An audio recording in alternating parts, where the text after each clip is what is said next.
Hello, Jeff Zwerink, and welcome again to Give and Take, the segment of our show where we look at important scientific ideas and how they interact with the truth of Christianity. Today I'm joined by molecular biologist A.J. Roberts, and we are going to answer the question, should we use genetics to wipe out malaria? A.J., good to have you back on the set again. Good to be here, Jeff. So this is, malaria is obviously a pretty serious disease, and I've been reading about these technologies called gene drives that have the potential to wipe malaria out. So let's kind of dig in.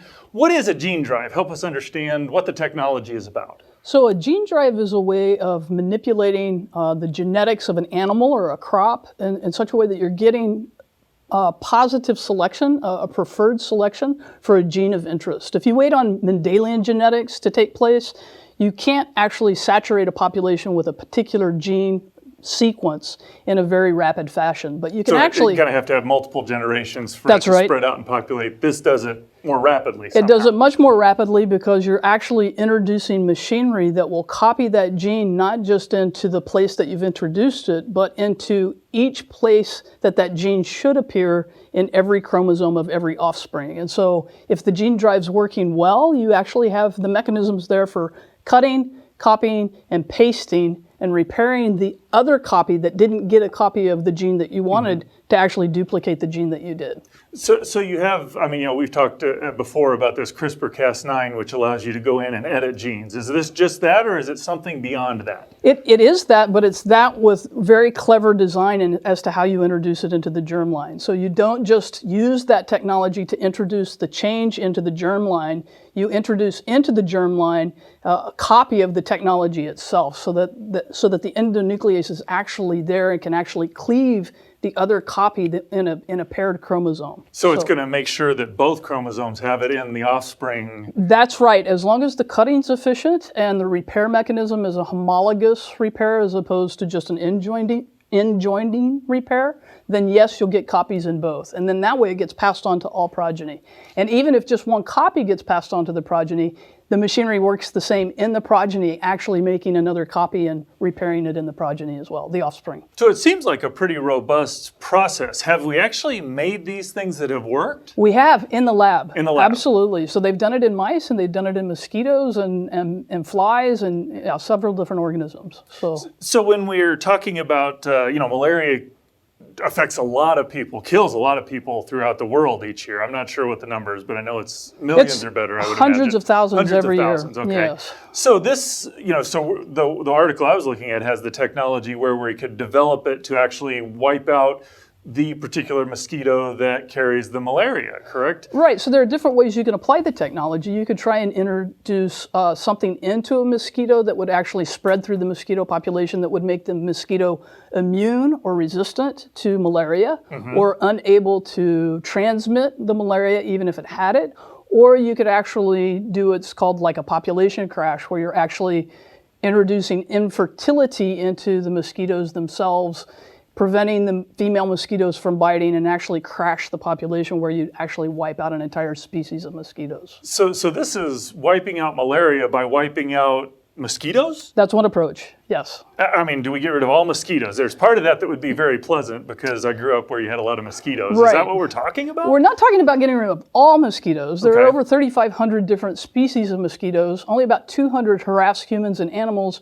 And of those, only mosquitoes from the Anopheles complex actually transmit malaria. So you're talking about targeting probably 3 or 4 different species of mosquitoes. Okay, but we're talking about actually wiping out these mosquitoes. So this is not just dealing with the malaria, we're dealing with it by getting rid of... Again, it depends on which type of strategy you use for your gene drive, but one is to, yes, entirely crash the mosquito population. Get rid of Anopheles mosquitoes that transmit malaria. So is this a good thing? I know we're talking about invasive species that you could modify or deal with. It seems like in some sense we might just end up causing other problems or another invasive species, if you will. That's certainly true.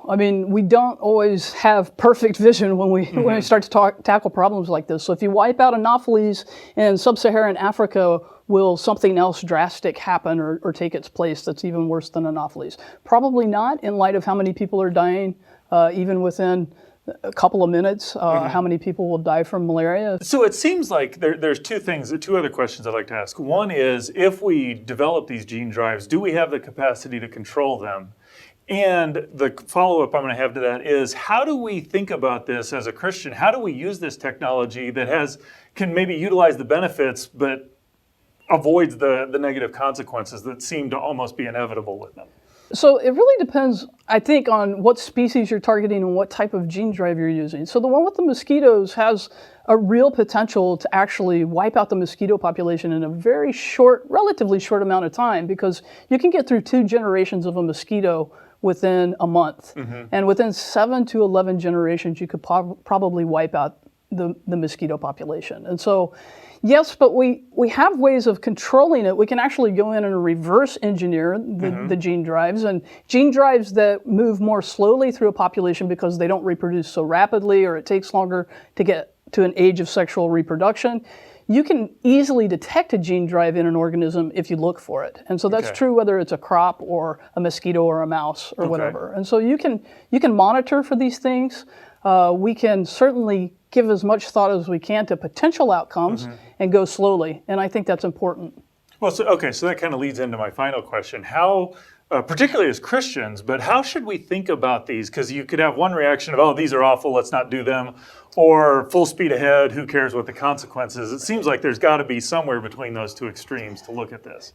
I think we can tackle the question with a lot of forethought and responsibility. And I actually think the group at MIT, led in part by a guy named Kevin Esvelt, is actually doing that. They actually have ethicists that are weighing in. They actually have conversations with communities where they might actually try and wipe out a particular invasive species through the CRISPR gene editing, gene drive technology.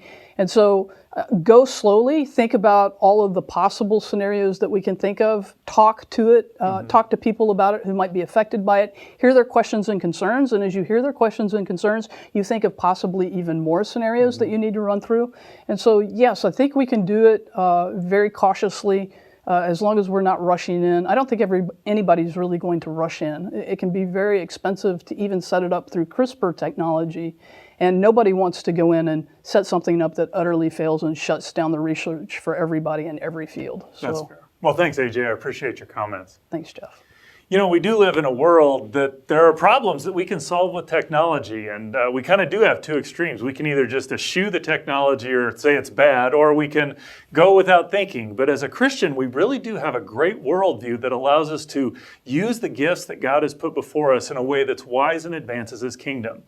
I would encourage you to go check out AJ's blog on this. She's got a question, answering questions about gene editing technologies so that you can be better equipped to talk about this fascinating area of research with those God brings across your path.